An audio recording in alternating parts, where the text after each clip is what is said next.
Ada and Kemi got so close that they always do sleepovers to study and also talk some girly stuffs. In one of the sleepovers, Ada opened up to Kemi, telling how she loves Ken. Little did she know that as she was talking, Kemi was recording their conversation. Everyone thinks I'm just that perfect girl, like I don't feel what every other teenage girl feel. The truth is, I might be a calm girl on the outside, but I have a wild mind. Every time I see Ken, my heart races. I feel shy and goosebumps come out of my body. Every time I close my eyes to think, I always fantasize I and Ken, kissing and in bed making love. I know I sound dirty. Before Ada could complete her statement, "No, you don't," Kemi cut in and told her every teenager girl has wild imaginations. "But how do you manage to stay around Ken with all these imaginations?" Kemi asked. "I don't. I try as much as I can to avoid eye contact and conversations. There was a day that he bumped into me in the cafeteria. The water I was holding poured on my shirt, and he hurriedly took some tissues to help me wipe my clothes. As he was touching me, I froze. I could feel his hands slowly going down my clothes. My legs became weak. I had to quickly excuse myself to the restroom. I was so embarrassed. Since then, I've been avoiding him," Ada replied, looking shy. After their conversation that night, the next day in school, Kemi called the Panthers and informed them about the clip and then asked them for a particular amount to be transferred to her account. They did the transaction, and Kemi then asked them to hold on. She wants to set Ada up with Mr. Pius, and then after that they can expose the recording to the school feed. After school, Kemi pretended to have extra lessons with the maths teacher and asked Ada to accompany her.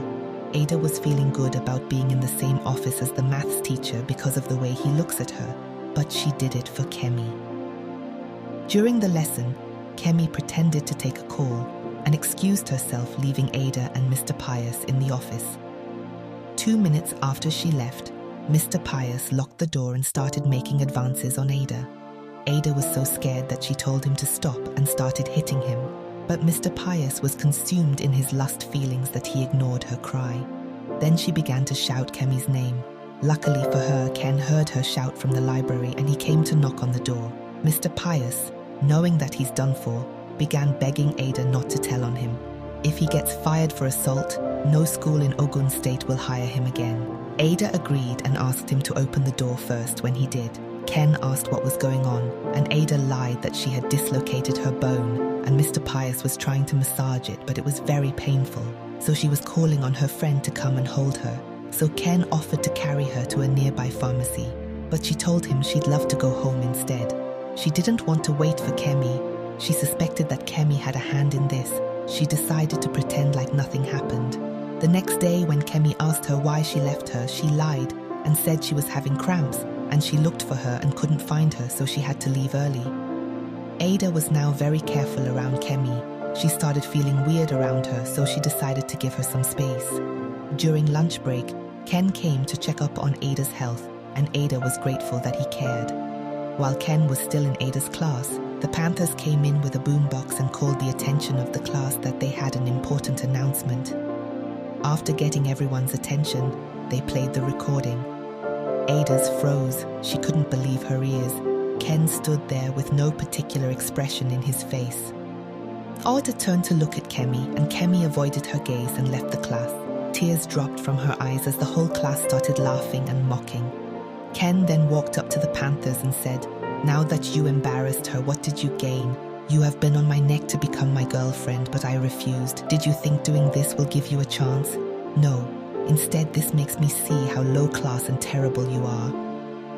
They stopped the recording, feeling embarrassed.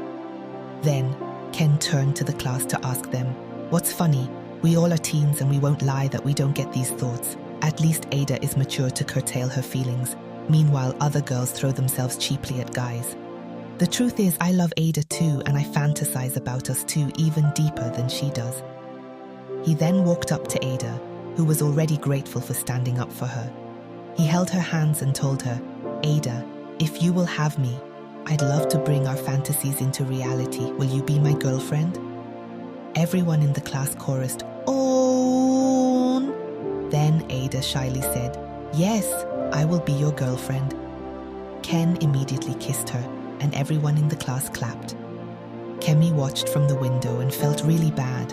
She wrote an apology letter to Ada and left it in her locker. She then transferred to another school because she couldn't face the guilt.